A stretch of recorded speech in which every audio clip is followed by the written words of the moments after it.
நம்ம இன்றைக்கி பார்க்க போகிற கண்டென்ட் என்னென்னா மூன் அப்படின்றது இன்றைக்கி இந்த வருஷத்தில் 2வது பிக்கஸ்ட் மூனாக வந்து நீங்கள் பார்க்க போகிறீங்க அப்படின்னு சொல்லலாம். இதே மாதிரி இன்னொரு ஈவெண்ட் வந்து லாஸ்ட்டாக அக்டோபர் மந்தில் நடந்துச்சு. இதுக்கப்புறம் இன்னொரு 3வது ஈவெண்ட்டாக வந்து டிசம்பர் மந்தில் நடக்க போகுது. பட் இந்த நவம்பர் மந்தில் நடக்கக்கூடிய இந்த சூப்பர் மூன் வந்து பீவர்ஸ் மூன் அப்படின்னு சொல்கிறாங்க. இந்த பீவர்ஸ் அப்படின்றது என்ன அப்படின்னா நீர்நாய் அப்படின்னு சொல்லுவாங்க. ஸோ அது வந்து இந்த பர்டிகுலர் டைமில் தான் ரொம்ப ஆக்டிவாக இருக்கும் அப்படின்ற ஒரு விஷயத்தினால இந்த மூனுக்கு வந்து இந்த பேர் வச்சுருக்காங்க அப்படின்னு சொல்லலாம். பிகாஸ் இந்த பீவர்ஸோட ஸ்பெஷாலிட்டி என்ன அப்படின்னு கேட்டிங்கன்னா அது வந்து அதோட ஸ்கில்லே வந்து பார்த்திங்கன்னா வெட்லேண்டில் வந்து பார்த்திங்கன்னா டேம்ஸ் வந்து ஓனாக கட்ட முடியும் அப்படின்னு சொல்கிறாங்க. டேம்ஸ் அப்படின்னு கேட்டிங்கன்னா அதோட அதுக்கிட்ட இருக்க அதோட கூர்மையான பற்கள் மூலமாக ராக்ஸ் அதுக்கப்புறம் வந்து பார்த்திங்கன்னா ட்ரீஸ் இதில் இருந்தெல்லாம் வந்து சப்சிடியஸ் எடுத்து டேம்ஸ் கட்டுறதுக்கு வந்து யூஸ் பண்ணிக்கும் அப்படின்னு சொல்கிறாங்க. இதனால் நிறைய ஸ்பீசிஸ்க்கு வந்து ஒரு ஹேபிடேட்டை வந்து ஒரு கிரியேட் பண்ணுது.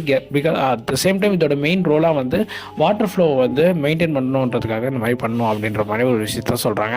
ஸோ அப்பார்ட் ஃப்ரம் திஸ் இந்த பீவர்ஸ் மூன் அப்படின்றதுக்கு முக்கியமான பேசிக் ரீசனே இந்த பர்டிகுலர் டியூரேஷனில் தான் வந்து பார்த்திங்கன்னா அந்த ஸ்பீசிஸ் வந்து ரொம்ப ஆக்டிவாக இருக்குன்றதுனால இது பேர் வச்சுருக்காங்க.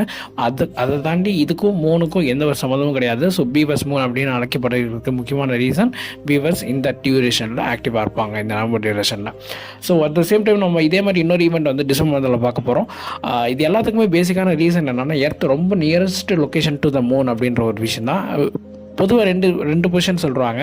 மூனோட ஆர்பிட் வந்து வித் ரெஸ்பெக்ட் டு எர்த்தில் வந்து பார்க்கும்போது பெரிஜி அண்ட் அப்போஜி அப்படின்னு சொல்லுவாங்க. இந்த பெரிஜி அப்படின்ற ஒரு விஷயம் வந்து எர்த்தை காட்டிலும் மூனோட டிஸ்டன்ஸ் வந்து ரொம்பவே பக்கமாக இருக்கும் அப்படின்னு சொல்லலாம். ஸோ அப்போஜிங்கிறது த சேம் ஆப்போசிட் திங். ரொம்ப தூரமான டிஸ்டன்ஸை வந்து லென்த் மெஷர் பண்ணோம்னா அதுதான் எர்த்துக்கும் மூணுக்கும் உள்ள டிஸ்டன்ஸாக இருக்கும் அப்போஜிங்கிறது. ஸோ இந்த பெரிஜி அப்படின்ற இந்த டியூரேஷனோட டிஸ்டன்ஸ் எவ்வளோ இருக்குன்னா 3,57,000 அப்ராக்சிமேட்டாக கிலோமீட்டர் வந்து இருக்கும் அப்படின்னு சொல்கிறாங்க.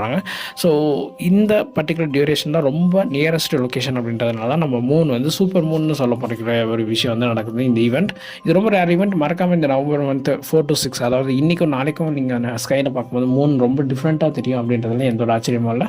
அட் த சேம் டைம் இந்த டிசம்பர் மந்த்துக்கான ஈவெண்ட் வரும்போது நான் உங்களுக்கு மார்க் பண்ணுறேன். இந்த சேனலுக்கு நீங்கள் ஃபாலோ பண்ணி சப்ஸ்கிரைப் பண்ணணும்னு நினச்சிங்கன்னா சப்போர்ட் பண்ணி ஷேர் பண்ணுங்கள். பாய்.